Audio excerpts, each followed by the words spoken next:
एक नगर में जीर्णधन नामक एक धनी व्यापारी रहता था। उसका व्यापार दिन दूनी रात चौगनी उन्नति कर रहा था। धन धान्य की उसे कोई कमी न थी। उसका जीवन बड़े ही ऐशो आराम के साथ कट रहा था। लेकिन समय ने पलटा खाया और उसे व्यापार में बहुत बड़ा घाटा हुआ। इस घाटे की भरपाई करते करते उसका सब कुछ बिक गया।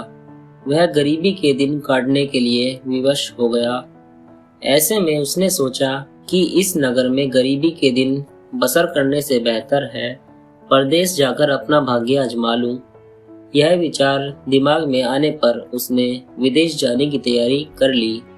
उसके पास कोई विशेष सामान नहीं था, सब कुछ पहले ही बिक गया था। एक मन भर का लोहे का तराजू बचा रखा था। उसने वह तराजू अपने मित्र संतराम के पास यह कहकर रखवा दिया कि परदेश से वापस लौटकर ले लूंगा। संतराम ने भी उसे आश्वासन दिया कि वह उसकी अमानत सहेज कर रखेगा और उसके वापस लौटने पर उसके हवाले कर देगा। परदेश जाकर जीर्णधन का भाग्य चमक उठा। वहां उसने बहुत सारा धन अर्जित किया। कुछ वर्षों वहां व्यतीत करने के उपरांत उसका मन वापस अपने नगर लौटने का होने लगा और वह अर्जित धन लेकर वापस अपने नगर लौट आया। नगर वापस लौटकर उसने एक आलीशान घर खरीदा और आराम से वहां रहने लगा। कुछ महीने बीते थे कि एक दिन उसे अपने लोहे के तराजू की याद आ गई और वह उसे लेने अपने मित्र संतराम के घर चला गया। संतराम ने जीर्णधन को देखकर ऊपरी तौर पर प्रसन्नता प्रकट की और उसका हालचाल पूछा, लेकिन जब लोहे के तराजू की बात चली तो उदास होकर बोला, क्या बताऊं मित्र, मैंने वह तराजू बहुत संभालकर गोदाम में रखवा दिया था, लेकिन बदकिस्मती देखो, उसे चूहे ने खा लिया। अब मैं क्या करूं मित्र, मैं तुम्हें वह तराजू वापस नहीं दे सकता, मुझे क्षमा कर दो। संतराम की इस बात को सुनकर जीर्णधन समझ गया कि वह झूठ बोल रहा है, क्योंकि लोहे का तराजू चूहे द्वारा खा जाना असंभव है। उसे अपने मित्र पर क्रोध तो बहुत आया, किंतु उसे अपना क्रोध उसके सामने प्रकट नहीं किया, बल्कि मुस्कुराते हुए बोला, कोई बात नहीं मित्र, मैं तो यहाँ तुमसे मिलने आया था। तुमसे मिलकर मुझे बहुत प्रसन्नता हुई।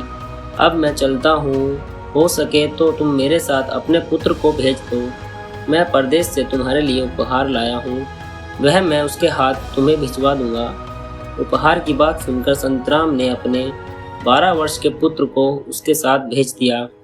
अपने घर जाने के पूर्व जीर्णधन ने स्नान का बहाना बनाया और संतराम के पुत्र को नदी किनारे ले गया।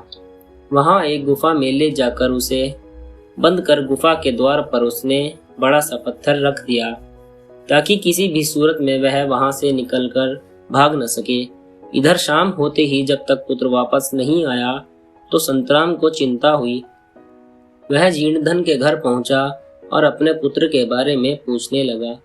जब जीर्णधन छाती पीटकर रोने का नाटक करते हुए बोला, मित्र, घर आते समय तुम्हारे पुत्र पर गिद्ध ने झपट्टा मारा और उसे उठाकर ले गया। मैं क्या करता, बस चीख पुकार मचाता रह गया। इस बात पर संतराम तुनक गया और बोला, कैसी व्यर्थ की बातें कर रहे हो, भला गिद्ध भी कभी 12 वर्ष के बालक को उड़ाकर ला सकता है? तुम झूठ कह रहे हो, बताओ मेरा पुत्र कहाँ है? इस पर जीर्णधन बोला, मित्र, विश्वास करो, ऐसा ही हुआ है।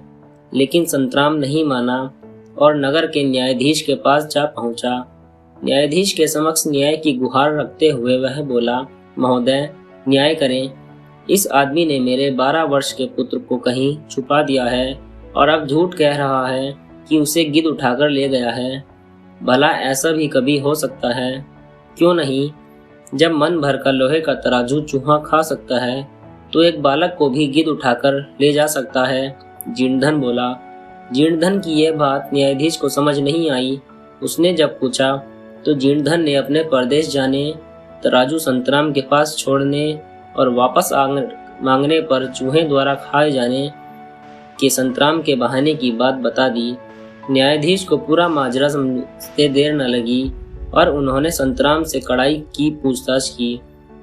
संतराम ने अपना अपराध कबूल कर लिया और बताया कि उसने लालच में आकर वह तराजू बेच दिया था।